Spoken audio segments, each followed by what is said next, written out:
Hey everyone, welcome back to Rally Caps. It's a podcast for artists, entrepreneurs, and everybody in between. I'm Steven. And I'm Gene. And today we have a very fun episode planned talking all about film photography, specifically how it has shaped our careers, the two of us, in particular these last, I'd say 3 to 4 years. Yeah. Before we get into that topic, do just want to shout out all of you watching and listening right now. Thank you for being a part of the Rally Caps team. We appreciate it so very much. If you do have a spare minute, please consider subscribing to the YouTube channel, liking the video, and also leaving a rating on Spotify or Apple Podcasts.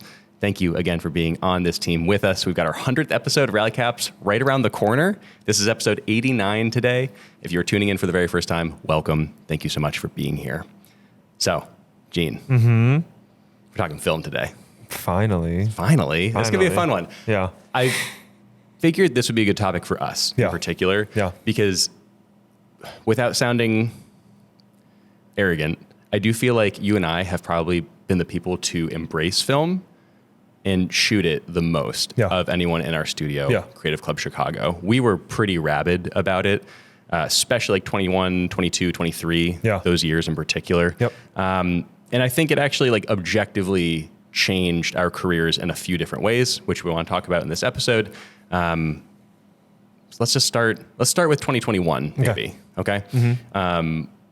Would you say that was the year that you really like fell in love with it and got like super deep into it? Yeah, I think so. Cause I think the timeline's a little fuzzy to me now, but I do think 2021 was the year where I really began to start shooting a ton of film. Yeah.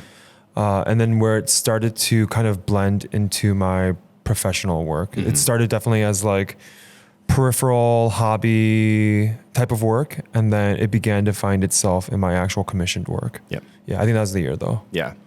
What cameras were you shooting on? What film cameras specifically, were you shooting on around that time? Yeah, I mean, half of them, the cameras I was shooting on then, I actually don't own anymore. I think that's the year I picked up the Pentax 645N. Prior to owning that camera, I already had the Canon QL17 that I also no longer have. And then I still have this camera, the Canon Prima Mini Date point and shoot. Oh yeah. It's still my point and shoot. It's very busted, but it still works. Yep. But I think not too long after the Pentax, I eventually got the Mamiya 7, I think at the end of that year. What else did I got the M6. M6, yeah. That year as well. In 21? Right? Was it? I think so, yeah. It was 21. That makes sense. I got it, I think that fall. It was like October, and then I got the Mamiya 7, I think like December, January. The Mamiya 7 was a big one. Yeah, that was I got it for a steal too. I actually saw a photographer in New York, post it on Twitter, reached out and got it for a steal. He needed to pay rent. Oh, yeah. I forgot about that. I felt bad for him, but like you have to do what you have to do. And for me, at least, I was a beneficiary of someone who had to offload that camera. So, and then a couple other cameras after that, but yeah, no, that's awesome. I distinctly remember when you got the 7 in particular, because that felt like a kind of leveling up in a sense. Yeah, that's like a grail camera to me. I mean, it still is. Like, that's still probably my favorite film camera that I own. Yep. And very much a camera that most people aspire to own someday. So very grateful to have that camera. Yep, absolutely. Yeah. So 21, things really start to rise. 22, yeah. for both of us. Yes. I think a little bit of context as well is helpful here. This is when the documentary starts to take shape as well. That March, right? March of 22. Yeah. And I think that in and of itself was a pretty big catalyst because it was taking us to all these different places and putting us in front of all of these really cool moments. If you are new to the show, our studio, Creative Club Chicago, we produced, directed, funded our first feature documentary. It's called Moving Still. It's about the art, life, and running of Joe Greer, a dear friend of ours, and it is going to be available for streaming very soon. We've done it's our own streaming. It's not like going on Netflix or anything, but we'll be self-hosting that very soon. Very excited about that. We've done a number of in-person premieres this year. If you're interested in that, give us a follow on Instagram. Stay updated there. The documentary, I think, was a huge part of that too. Again, just because it was bringing us to all these cool locations and giving us a chance to have a little bit of fun on these trips that were very work oriented. They're very, very busy, very taxing in a lot of ways. And film for us, especially because Joe is known for his film photography, it's kind of a fun way to relax on those trips, to go out photo walks, connect with each other, and also meet other people in these cities that we were visiting during the process of creating the documentary. So feels like that was also a pretty big reason as to why we were shooting so much, just because we had so many cool opportunities in front of us. But one thing I wanted to touch on within the kind of conversation of film is because obviously it wasn't just us. You know, I mentioned earlier, kind of tongue in cheek, that we were the people shooting it the most in the studio, which I'm sure other people might have words about. But it's true. Truth, it is true. Like I absolutely is. You know, I was actually doing, I'll take a quick tangent. Last night I was actually doing the math, trying to figure out how many roles I've shot in the last like 3-ish years. And if my numbers and division was correct, I'm probably in the 650 to 700 range. Whoa, that's a lot. Total. Yeah. I was just taking my Lightroom catalog, which have all of my film scans in it, and just divided that. I kind of picked a number between like 36 and 16 because, you know, 16 on 120 and then 36 for 35. And then I added in all of the roles that I have in my Nice Film Club account right now as well. Right around like the 650, 700 mark right now. That's wild. Yeah. How many do you think that you've shot? Not that many. I don't think I've shot that many.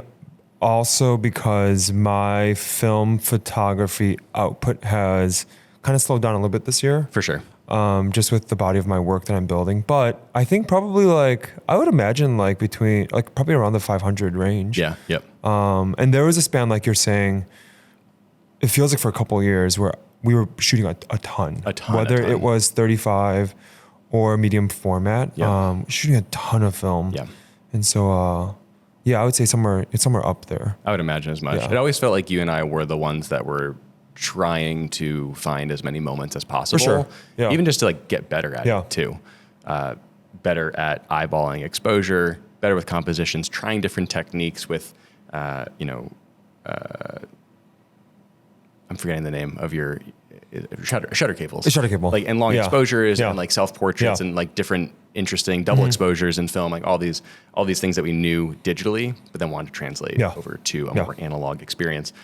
Circling back to the tangent that I just went off of, the two of us might have been the ones shooting the most in the studio, but it was obviously a huge trend. It's not like we were the only people shooting film in the world. It was literally exploding at this time, where film prices, we saw increases. We saw the resale prices of old film cameras skyrocket dramatically in that kind of 2020 to 23, now even 2024 range.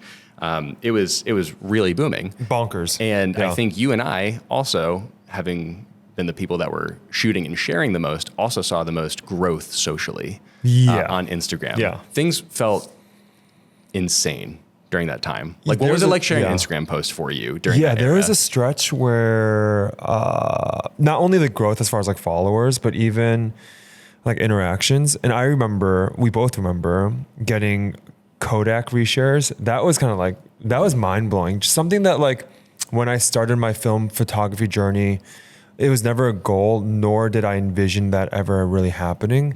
But it just like kind of happened. And then I remember both of us seeing a pretty exponential growth in follower count and just interactions and everything. But there was definitely a season where like you knew every time you posted on Instagram, it would get a ton of likes, a ton of like attention. And that's not the case anymore, at least in my experience with my socials. But there was a good bit there where it was like, as long as you put film, you put the camera you shot on, the film stock, you were good to go. I don't know, like it. Yeah, that was a crazy time. Yeah.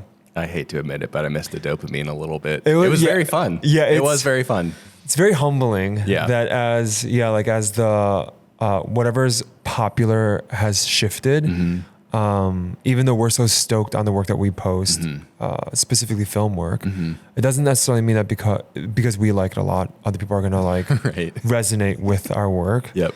It's a bit humbling, but that was a crazy time. It felt very, very interesting, and I want to touch more on that in a little bit. Yeah. But I bring that up specifically because it did feel like a roller coaster that we have now disembarked from. Yeah. Because 2024 Yeah. feels like things are just heading in a different direction. I think we've both seen engagement in general plummet quite a bit. Yeah.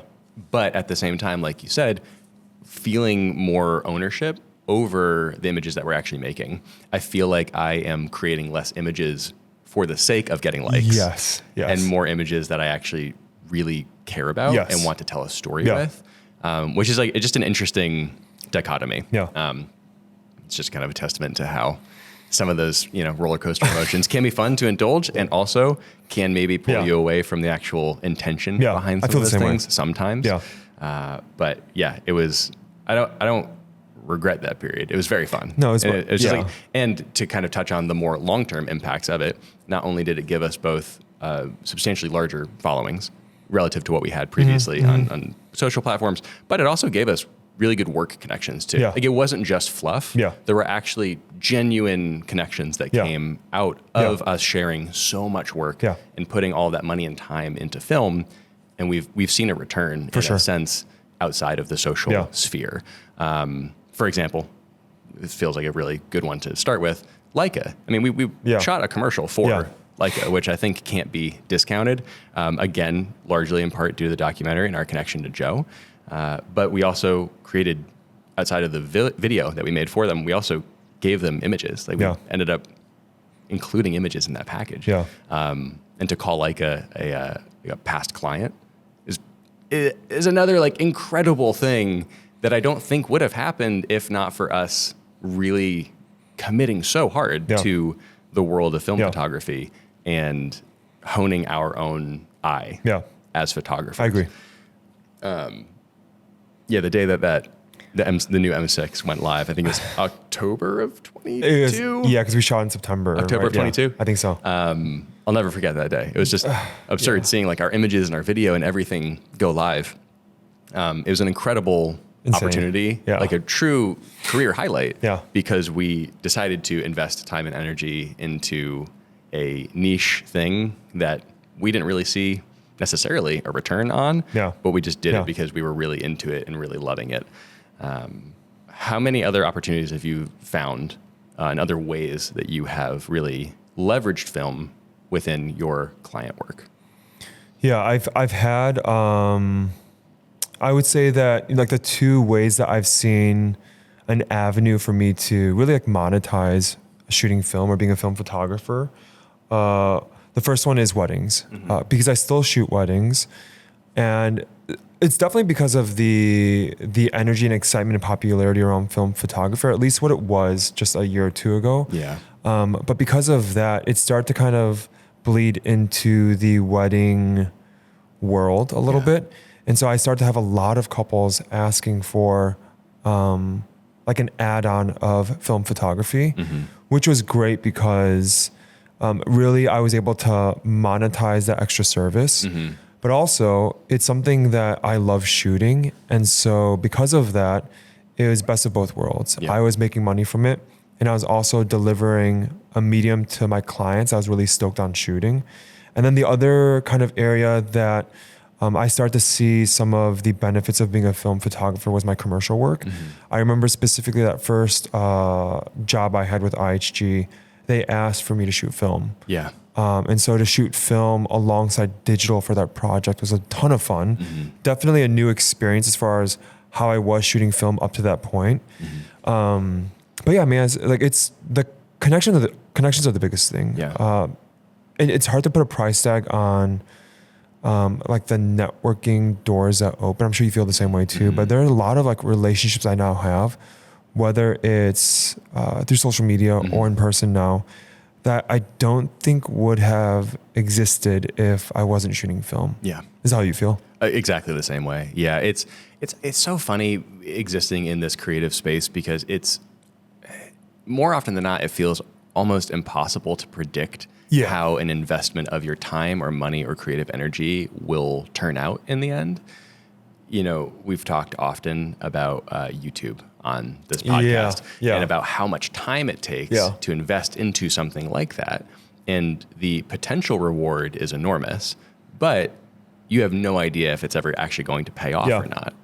And I think in the same way with film, like we weren't doing it necessarily because we wanted to see a payout or return from it. We were just doing it because we loved it. And it felt like, I think we've also mentioned this on the show, it came into our lives at a time where we were all feeling pretty burnt out on volume digital work. Yeah.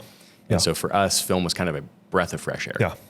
And yeah, there came certain like social attachments and dopamine hits and Instagram stuff, but in the end, it still was a kind of a release for us and a way for us to take a step back from high volume shooting and really focus in on, 16 images that you're just obsessed with rather than having to call down 8,000 photos from a wedding. Yeah. There's a huge change of pace there. But it's very difficult to predict when, a certain thing that you decide to bring into your life or your creative business, if that thing is actually going to do anything for you. And if it doesn't, that's also totally fine. If you just want to shoot film just for the enjoyment of it, that's amazing. Yeah.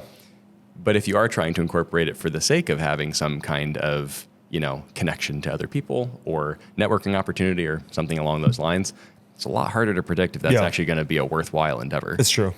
Nearly impossible to predict, honestly. And I think we're both feel very fortunate having experienced the things that we have in the past couple of years that have been a catalyst solely from being really wrapped up in film. That covers, I'd say, maybe the past couple years and some of the excitement in that. Yeah. Before we get to present day, I do kind of want to talk about the workflows that we used during that time, because I think we did a lot and learned a lot and made a lot of mistakes that are all good things that we could maybe just teach on for a little bit and share our personal experience on. First and foremost, I think our scanning was probably the thing that evolved the most over 2021 to 23, and now to 24 especially, which we'll get to in a second. But we used to be developing and scanning everything in the studio. Yeah. How did you feel about developing in the studio? I did not like it just because, man, like it's such a time suck. That's the biggest thing. Yeah. More than anything else, it just requires so much time. And the idea of me being a complete noob, trying to go into the bag and trying to rip my film apart, knowing that there's a high possibility that I could also mess it up. Oh yeah.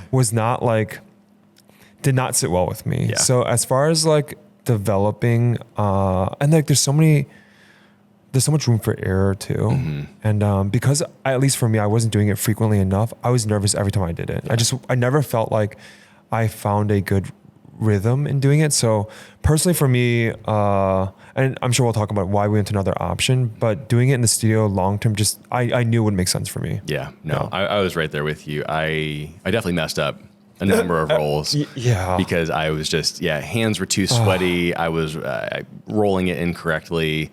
I had only ever done it once in college when I took a black and white darkroom class.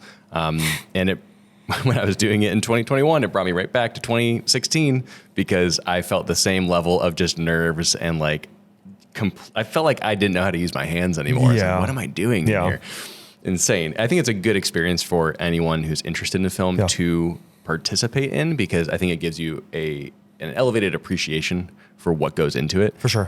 But like you said too, the time was the biggest thing. I think I would have been more willing to put time into it if we had it, but there's so much else going on in the studio and each of our own businesses that it was really difficult to have to give up essentially almost a day to just develop and then scan everything because of the amount that we were shooting. Because that's another part of it, is because you and I were shooting such high volume. I think you and I also looked at things the most critically and tried to find the weak links in the chain to give us time back that we couldn't afford to be putting into some of the more manually intensive processes. So developing was the first thing that went.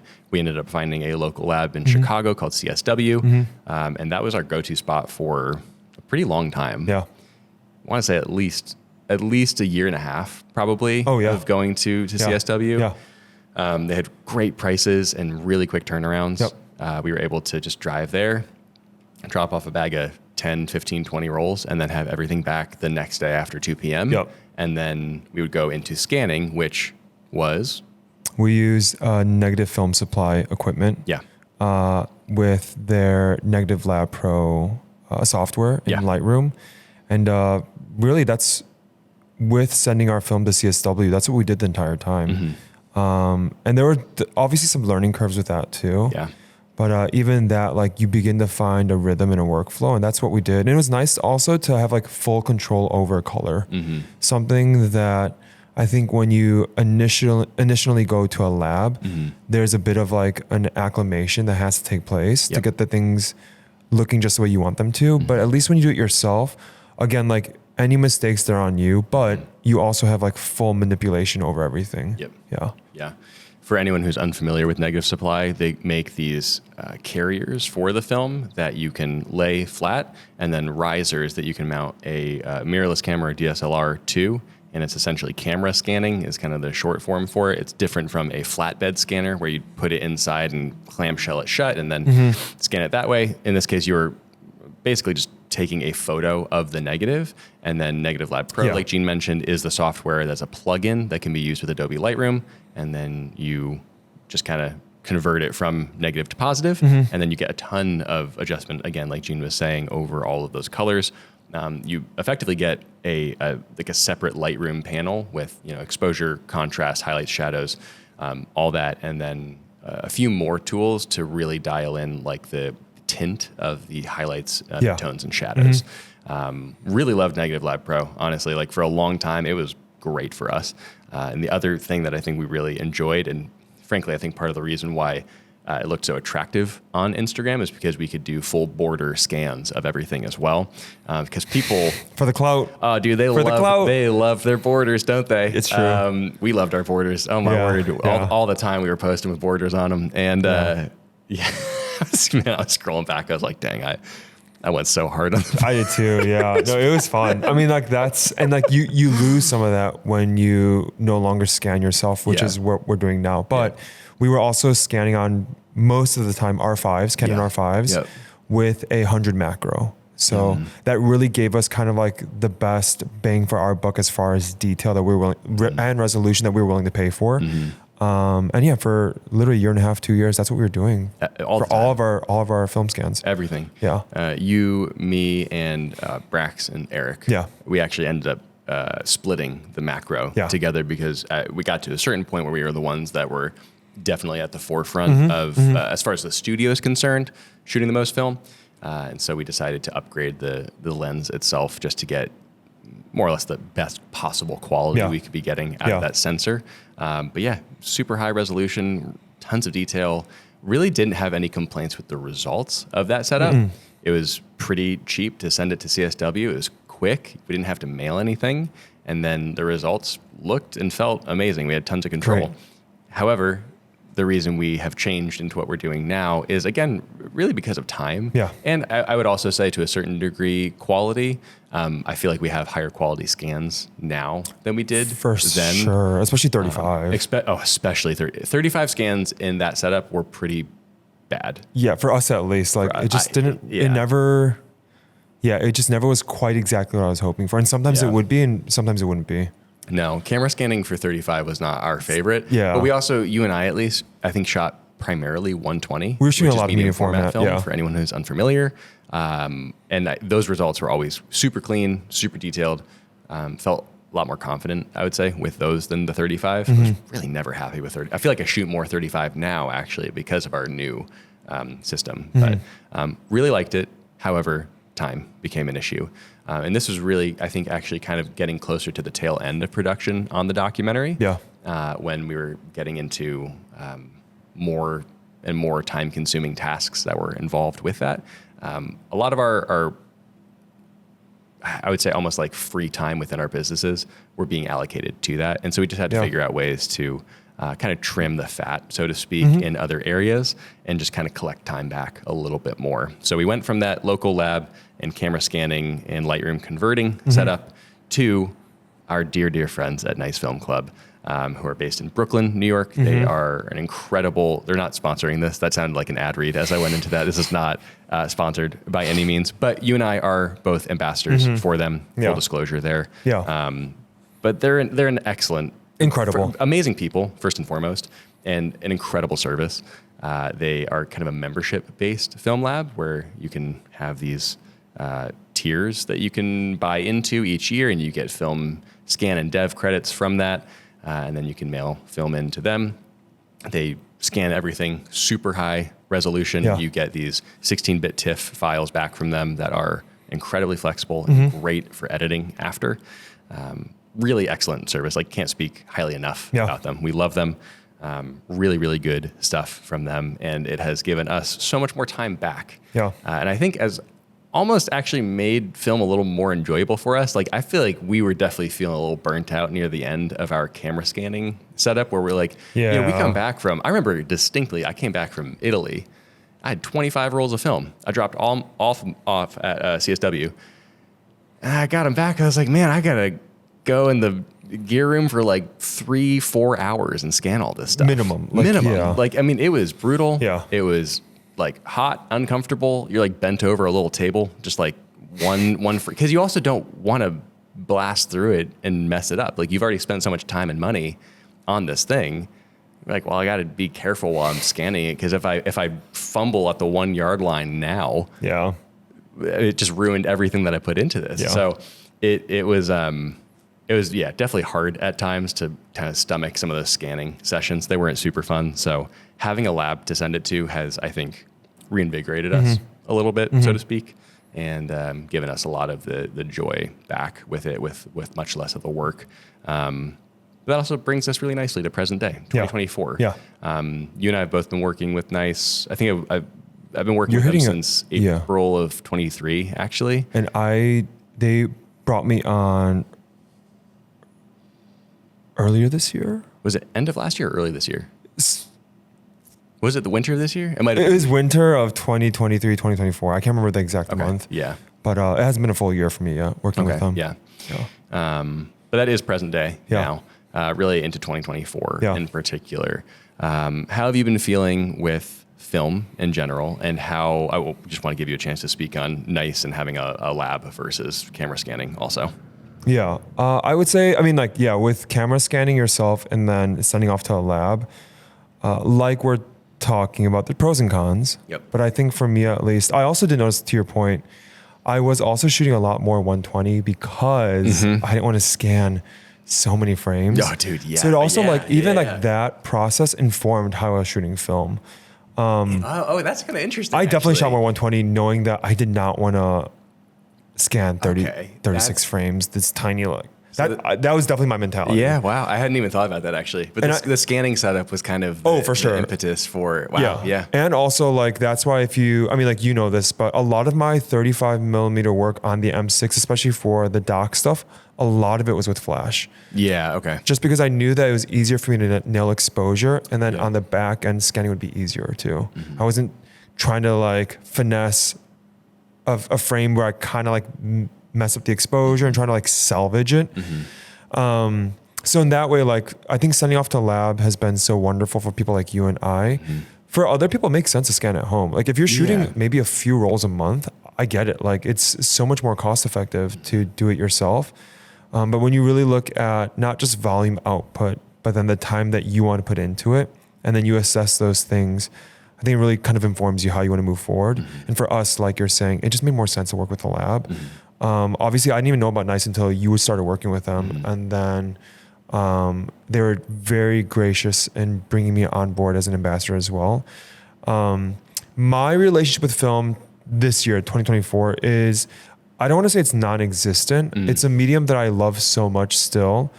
And I would actually argue that a lot of my work this year has been so influenced by my film background and like how I look at things and how I compose and everything. But I obviously also made some pretty serious shifts in my business this year as far as like genres and niche that I wanted to kind of move away from and then go into. And at least with like my commercial work that's heavily hospitality focused, we're talking like interiors, food and beverage, lifestyle. I just found that it was easier for me to shoot digital. It just allowed me to move faster. And it created more consistent results for me. Film is such a wonderful medium, but and maybe it's just me, but it is harder to be more consistent with film. And I needed to build a portfolio that was consistent. And so I kind of made the sacrifice this year of not shooting as much film. And it's only for a time. I know that there will be a season where I'll shoot a lot of film again. But in this season where I've been building up a new portfolio, I've been very intentional to shoot a lot more digital. And it's funny, like at home where I keep all my cameras, I open it all every day because it's also where I store coffee stuff. You keep your cameras and your coffee in the same. Yeah, of course. That's awesome. Yeah. Priorities. What cameras chill in there? The Mamiya 7's in there, the M6 is in there, and the Yashica Mat 124G. Nice. So all my cameras are there now. Yeah. So it's funny, like I open the drawers and I see them every single day. I'm like, oh, I miss you guys. Yeah. There will be a time where I'll shoot a lot of you again. It's just not right now. Yeah. And Steph so like, Brown and KD are just staring at you in there. and they're getting older, they're aging. So I know they're kind of in their, they're exiting their prime a little bit. Years. So there's a little, it makes me sad. But I know I've also made the right choice when I look at my year so far. And there's so many things I still want to accomplish in my business. But everything I've done so far this year, I really attribute it to me making that sacrifice and not shooting the thing that I love to shoot as far as medium, but really making the commitment to the body of work that I'm really trying to curate. Yeah. And I'm seeing the dividends pay off now for that. But as a result, I have not shot a ton of film this year. I think I've maybe shot like 20 rolls, which we're going into like end of August now. Yeah. And that's nearly 8 months where 20 rolls is like nothing. Yeah. So that's really indicative of how little film I've been shooting. But you've still been shooting a lot of film. I still have been, but actually I want to touch on something that you just said, because this is kind of where I wanted the conversation to go towards the later part of the episode. You had said you might not be shooting as much right now, but everything that you learned from shooting film so much has informed the way that you go about your work now. Yeah. And I think that's arguably the most important part of this, because earlier I made reference to the fact that we all started to shoot a lot of film in a time where we were primarily wedding photographers, feeling fairly burnt out in a lot of capacities in shooting such high volume, so many events, and just having to deal with so many digital images all the time. And film just inherently is not like that. Is slower, it's more methodical, you get less images out of everything. And I think the lessons that we learned from that process of slowing down and kind of evolving in a sense has been super helpful for us. But how, just going again back to what you just said, like how would you kind of, or I guess maybe better yet, what would you attribute now in your photographic self to your film work specifically? Yeah, I'm really curious about your response to this question. For me, for sure, if I look at the biggest like ripple effect it's had since shooting film and my body of work now is it allowed me to have like ownership over my photography again. I think that for a lot of years up until I started shooting a lot of film, I really felt like I am a photographer, but I felt as though I wasn't shooting photos for myself and it was always client facing. And so I began to find myself in a place where I was shooting work that was like objectively, I think pretty good, but none of it was like personal for me. It was always for a wedding client. It was always for a corporate client or a commercial client. And when I started shooting film, because I wasn't monetizing it right away, it was just for me. And so I think that, I almost felt like kind of like a kid who is rediscovering photography for the first time. And because the medium is so different too, as far as like how the cameras function, even like how finicky they can get, I had to like relearn exposure almost, like how I was shooting my photos. I had to relearn everything. So even from a technical perspective, I felt as though I was relearning a lot of skills. And I think the biggest thing after kind of like rediscovering a joy for photography was my style definitely changed. I think like you're so used to a volume shooting as a wedding photographer. You're used to literally thousands of images taken on one day. And then you compound that by doing 30 weddings a year. Like you can imagine, and then everything else in between. Just hundreds of thousands of images you're taking a year and you're just like bursting and you're just letting them fly. And it just, for me at least with film, my personality too is I'm a very impatient person. And so film really, like in the beginning, it was like painful. It was like reeling me in a lot. And I found that process, as I look back, it really it made me more intentional as an artist and photographer.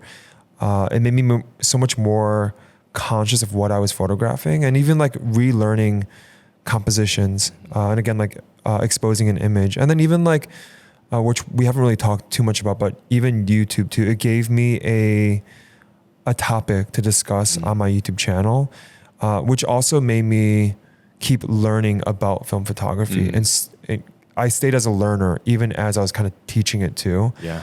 And I really think all those things have led me to today. And the one other thing too is I started shooting medium format, which up until film, I never shot medium format. So I had no idea of what medium format photography looked like.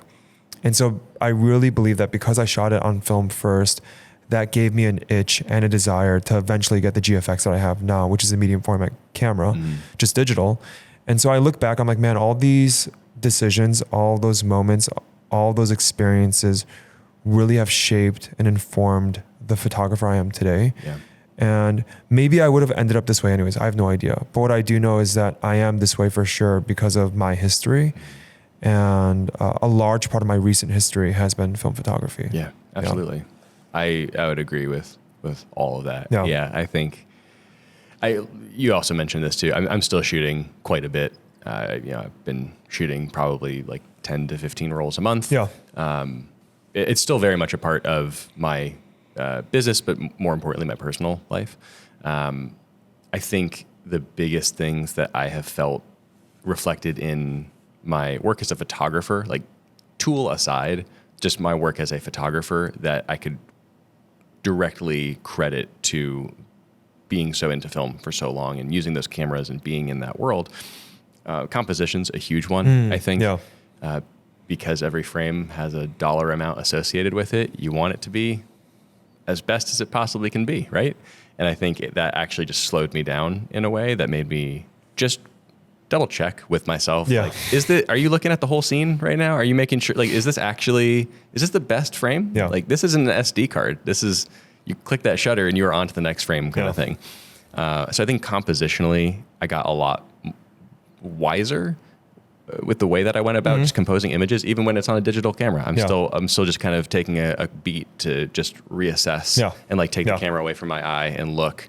I think it also made me actually fall in love with rangefinders, which is something I had not done on a digital front because there aren't as many digital rangefinders. There are still a ton, but an SLR style, DSLR style body is with a prism on the top is certainly the predominant style on a digital front. And so that is one thing I could directly credit to film is that it made me fall in love with the rangefinder process. So much so that I purchased the Sony A7C II, which is a digital camera, as you might guess, but it has a rangefinder body, has the viewfinder on the far left side, and it opens up so much of your face so that when you're photographing a person, there's less intimidating camera in front of you. And there's more of just you as a person there to connect with them, which I think really opens subjects up to you as a photographer, especially when they're a stranger. Maybe they're a little kid. Maybe they're a friend or family member who doesn't like their photo being taken. There's something, it sounds insignificant, but there's a dramatic change that takes place when you're just able to keep the camera here rather than right here. Yeah. I think it also made me... trying to figure out the best way to say this, just a more attentive photographer at home. I think having a point and shoot and M6 around as well, and just having cameras nearby that I really enjoyed using and loved using and felt this spark of creativity and joy towards, it just made me want to be taking photos at home more.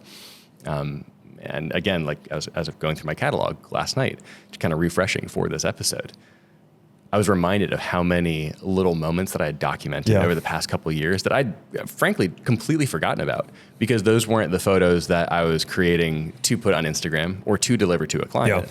They were the ones I was just taking for me. Yeah. And as I was reliving a lot of those moments, I was like, oh my gosh, there's so much here that was documented that I'm so happy that I did because even though I took the photo and it's in my computer, Yeah. I'd forgotten I took it in the first place. And being able to go back on those images and see them and relive those experiences is incredible. Yeah. It just made me more attentive, I think. And then I think the last one, because I agree with, you already said a lot, but just agreeing again, is medium format is a totally different world. And it's the kind of photography, it's the style of photography that I want to be in most. I really love film for medium format in particular. Like, I'd love to experiment with larger formats in like 4x5 and 8x10 and kind of continue on that path. Yeah. But there is a whole different world that exists photographically when you dip into medium format. My Pentax 6x7 has become like my best friend, just getting to that kind of upper echelon of what medium format can be, 6x7, and there's technically 6x8 and 6x9. It completely opens your eyes to a different way that you can create an image when you see something in that big of a negative. And if you haven't experienced that before, I would highly encourage you to do that if you can, because it might sound way overly romanticized the way that I'm talking about it right now, but like it really kind of pulls the blinders off. Like I describe it when other people ask, like other photographers ask who haven't shot film. It's kind of like the difference of going from like APS-C to a full frame camera. Yeah. The depth that you get is just crazy, and you just feel like the blinders are kind of taken off. It feels the same way going from full frame or 35 mil to 120. It just totally opens up your eyes to what's possible. And then there's worlds even beyond that too, which is really cool. But I think that medium of photography, I didn't even mean to do that, medium format, That's good. literally changes the way that you view a scene or see depth or see detail. And then that, I think, subsequently encourages you to print your work more too, because you're seeing it so much more detail captured than you could in a 35 millimeter piece of film. And then you want to print it, and then you see it printed, and then you get addicted to the printing process, and like all this really awesome cascading effect that I think just brings a total like childlike love of photography back in. That's the most important part, right? Like finding these things that make you love it and fall in love with it over and over again, because the only way that you're going to get better as a photographer and more attentive as a photographer is to pick up the camera and go do it. So yeah, little love letter to film photography. I know. Right there. I'm like, oh man, I should give some more love to the cameras that are sitting in that drawer. I'm like, man, I feel kind of guilty. Yeah. It takes time though. Yeah. And there's no, I think the main takeaway too is, again, going back to what you said, is how the spirit of that specific format can help inform you to be a better artist, period. For sure. I think, our identities aren't film photographers. They're just photographers. And so whatever format you choose to use, whatever medium you choose to use, as long as it is compelling you to actually get better in whatever discipline that you are in, that's the most important thing here. And for us, it just so happens that film, again, came into our lives at the right time to then teach us lessons that I think we're still even learning to this day, and kind of appreciating more now that we're in the positions that we are. Yeah.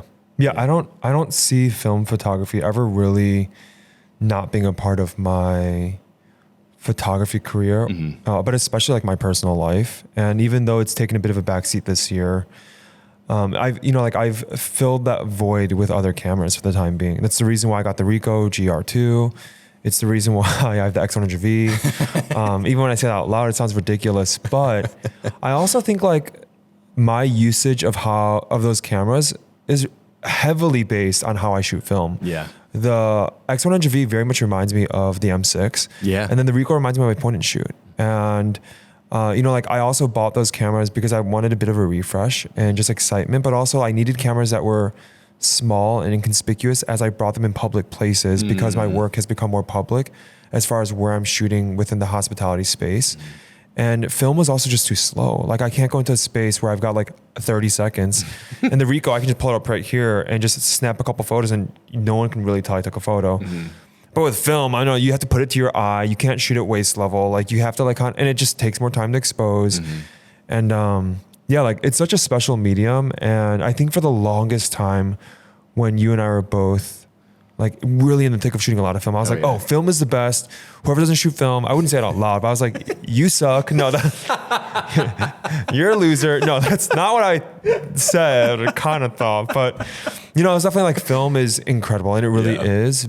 But I've come to see, even after that season, looking back, it really is just about what gets you excited. And if film is going to get you excited to pick up that camera and use it, then like by all means, like go for it. And if it's going to be a dinky point and shoot or an APS-C camera or a full frame or whatever, like whatever it is, that's what's exciting, that we keep growing as artists. And like for real, I've learned so much from shooting film. I really feel like if I didn't pick up a film camera and get more into it in the past few years, I am curious what my career would look like today. Would I still be like, weddings all in? I have no idea. You know, like I don't know if my work would look different now, but very thankful that, and it's funny, like film has been around forever. It's just, I happened to discover it just a few years ago.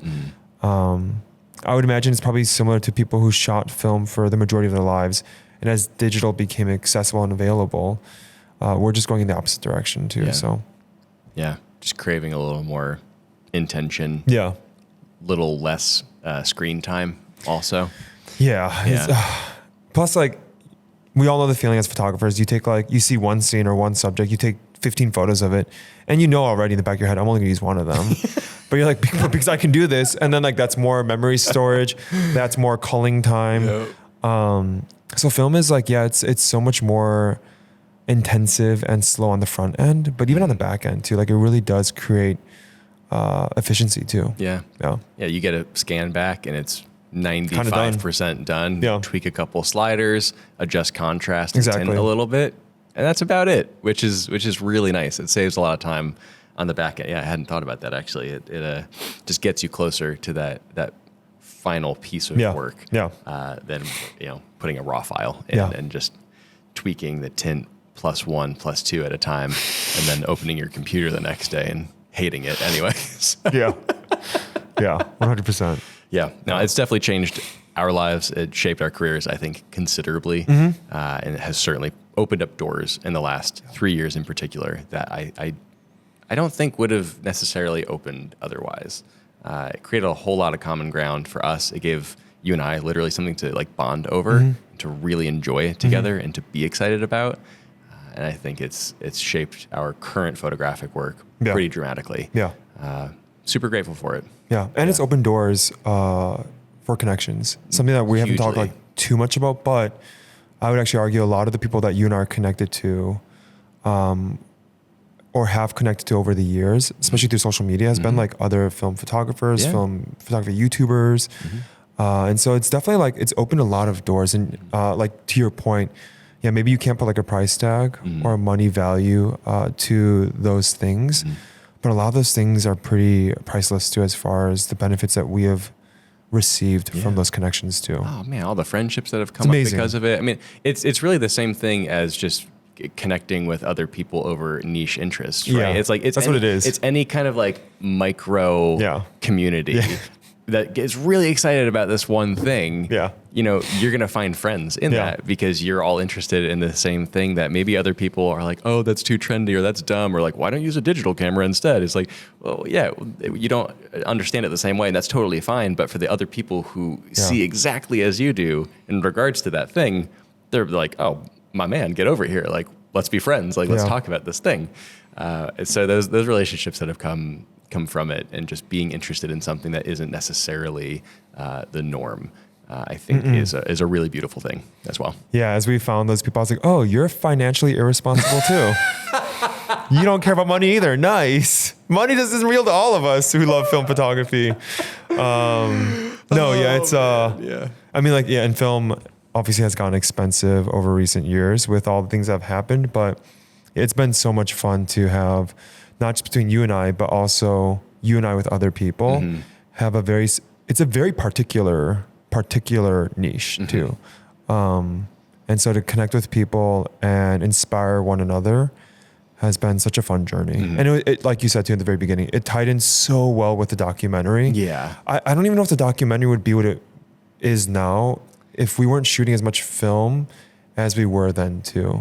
So like, it's it all kind of fed into each other. Yeah. Yeah. That's a really good point. I don't know if it necessarily would, because I mean, that is a core part of Joe's work. Yeah. That is the 100%, part of 100%. Joe's work. Yeah. His identity as a photographer is intrinsically tied to the film process. And I think that, like we literally just said, it gave us common ground with him. Yeah. Right off the rip. Yeah. It gave us something to connect over when we were just strangers. Because it took time to build trust and become friends and like deepen that relationship together, as it would with anyone who's meeting for the first time. And so to have that right from the jump is a really great bridge to have, and a good thing to talk about when you're still kind of learning about one another and hearing the more innermost workings of someone else's life. It's like that good superficial thing that can help break down walls a little bit and build trust. Yeah. Right. And for us with Joe, it was either running or film. So I'm like, definitely film. We're not going to talk about running. I don't know. Well, for us, for sure, it was film. Yeah. For us. There were other people who, who shall not be named Eric Floberg. Yeah, it definitely gave us like a common, I really think that even like you're saying, relationally with Joe too, is so nice to, I'm sure it's comforting for him too, to see film cameras on every single job. Every single set that we were on, every single location we were all together, to have film cameras around him must have been very comforting too. Yeah. Yeah. Oh, it's a special thing, film. It's amazing. This conversation, I'm like, man, I should give some love to those cameras. You're going to go home and start shooting. I know, I'm like, oh man, I see them every day. I'm like, I literally look today, because I was shooting some video stuff at home. Yeah. I literally shoved aside all my film stuff, and I was like literally pushing the M6 away. I'm like, I'm so sorry, but I need space for other stuff right now. Move aside. I'm so sorry. I sound so privileged saying that. I sound like a butthead. Oh my goodness. I sound so ridiculous. I hate myself right now.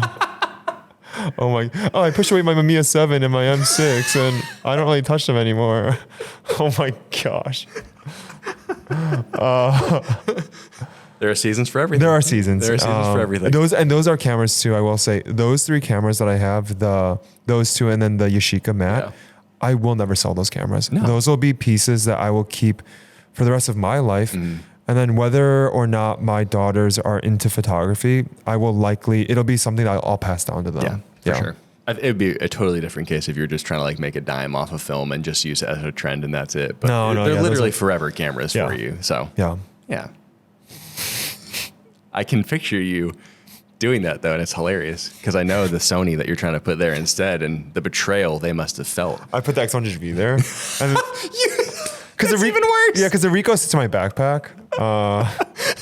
M6 looking over like, you imposter. Yeah. You silver-plated I hate imposter. myself too. Don't worry. I hate myself too. Oh my gosh. That's awesome. I just have one quick question then. Please, yeah. So for the rest of this year and then moving forward, how do you envision yourself? Like, how does film play into your life and then your work moving forward? Especially with like you having also some shifts in your business now, doing a lot of design work. And then you've already made some pretty serious moves as well, moving away from weddings, although we both still want to shoot them. So how do you envision like film being a part, especially like post-doc now? Yeah. Being a part of your life and workflow? Yeah, on a life front, just for pure documentation, because that is just the most fun and special feeling way to document everyday life. So that would be probably more so, 35 mil, maybe a little bit of 120 here and there. I have a Yashica T4 that I absolutely love. Such a cool camera. It's such a good I really like that camera. It's really fun. It's easy. It's got a amazing lens in there for the size of it. It's like a Carl Zeiss lens, which is incredible. And I love that for everyday use. It's easy, right? It's just auto exposure, autofocus, everything is just very simple. And the ability to have a fill flash on the front is also wonderful. I know that's a signature part of your look. Yeah. And so it's really nice to have that as like a all-in-one compact option. On a work front, I actually think it'll be almost exclusively 120. And it's going to be, at this point in time, I think a lot of spec work, actually. Cool. I have a Sony kit for any digital client-facing stuff, and I'm honestly actually love it more than I ever expected to. I'm hoping to kind of chat about that more online in the next couple months, but that kind of covers my bases on the client-facing deliverable front. But film I really want to use, I think really intentionally, for spec projects and more passion projects too. Cool. Like I want to carve out some space for the work that I want to be creating. And it's funny, I kind of think right now that direction, and this will probably change, but I think that direction I could definitely see becoming more focused in the, funny enough, like kind of outdoor industry. Whether that's not necessarily, I don't even mean like just landscapes or anything either. Like I want to do that as well, but specifically like creating stories around either products or tools or brands that exist in that outdoor space. Cool. Because I just feel so at home in nature. And I've always wanted to work with these types of brands. I've said this since college. When I had like my Canon 60D, I was like, one of my North Star brands to work with at that point in time was Patagonia. And they still are. That'd be absolutely a dream come true to do something with them. And I would love to kind of, again, like really intentionally put together shoots that are for a very specific, either product or brand, one or the other. Probably goes hand in hand there.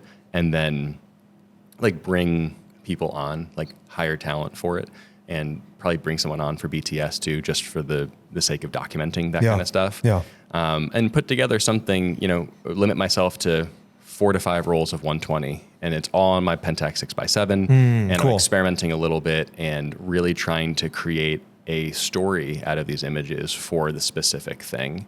So kind of outdoor is the genre and commercial is the intention. Cool. Where I'm trying to create these images that I think could be really good for a specific brand and that they might want to either license or use or just see. And they're like, do you want to come along for a project like this? Because that would be a dream come true for me to be like in that industry in particular.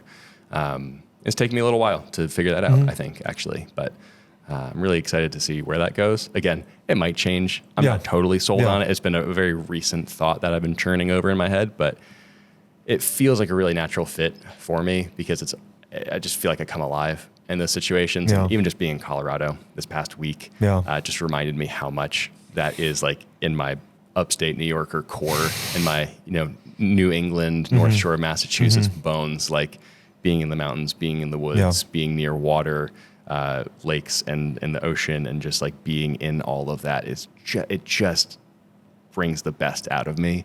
And I think to be able to tie my work into that would be literally a dream come true, like I said. So I think that's what I'm forecasting right now. That makes a lot of sense based on your interests. Plus, I heard that Patagonia is opening a Chicago office. Really? That's super cool. Should I do that? Are you saying I should do a corporate job at Patagonia?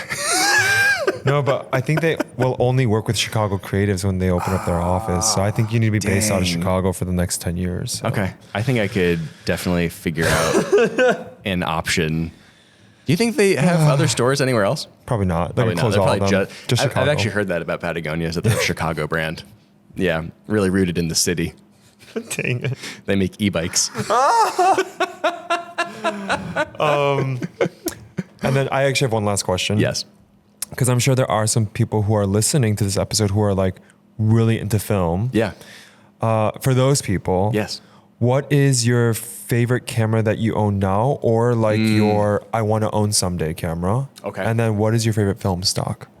You have to answer this question too. Yeah. Okay. My answer is simple. Mine's a Mamiya 7. Okay. Very basic Portra 800. Very basic. Okay. Yeah. But those are my favorite 2 things. Yep. At this moment, I would say Pentax 6x7. It's good. The Portra 800. Yeah. 800 has always been my favorite. It's just like, people can poop on it all day. I don't care. Like, it's just so flexible and it's so good. So good. The saturation and the grain are my favorite parts. It's just like the perfect balance to me too. It's it. Yeah. I will say though, I do prefer 800 and 120. Yes. I don't like it as much for 35. It's different. Yeah. It's different. It feels a little too crunchy, grainy for the size of the negative.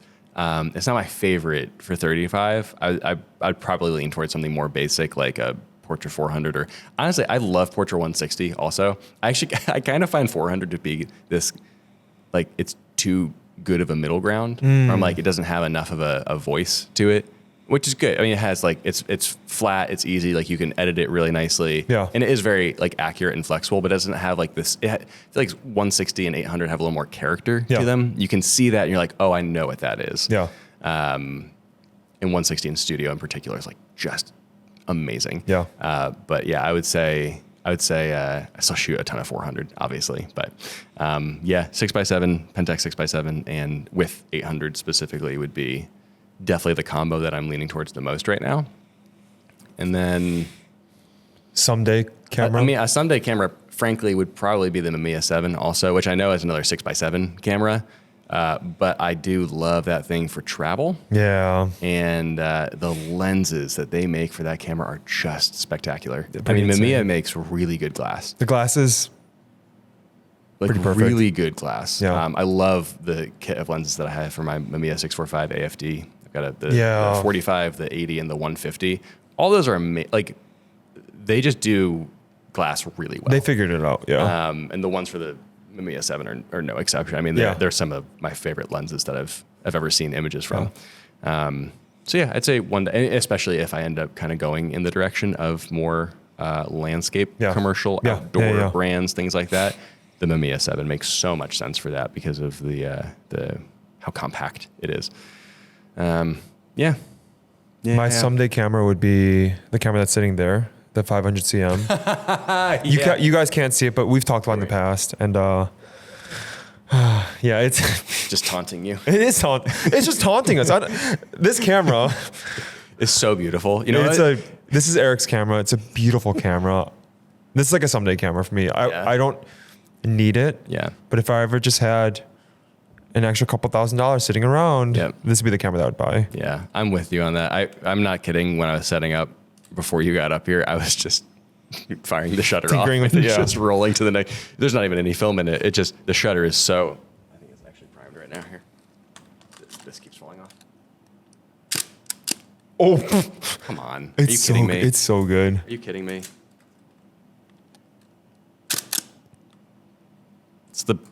It's the best shutter on the planet. Yeah, it's yeah. If I were to, with the freaking knob just falling off, if I were to have, I sold my Rolleiflex earlier this year, which I'm still sad about. But once I get back into 6x6, which I would like to do eventually, I'm with you on this train because it is just amazing. It's also very compact. Yeah, similar to Mamiya. Like if you take the prism finder off too and get a little waist level on there, incredibly compact kit. Get two lenses, a little portrait, a little landscape. Pretty solid. Yeah. Yeah. Sorry, one more for the road, Rally Caps fans. Here we go.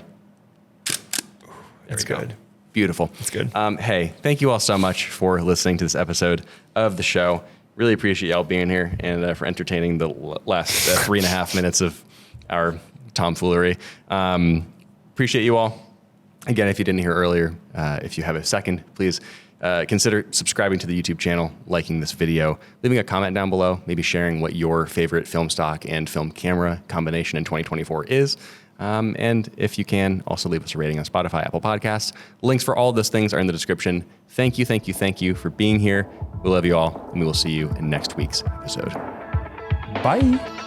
Later.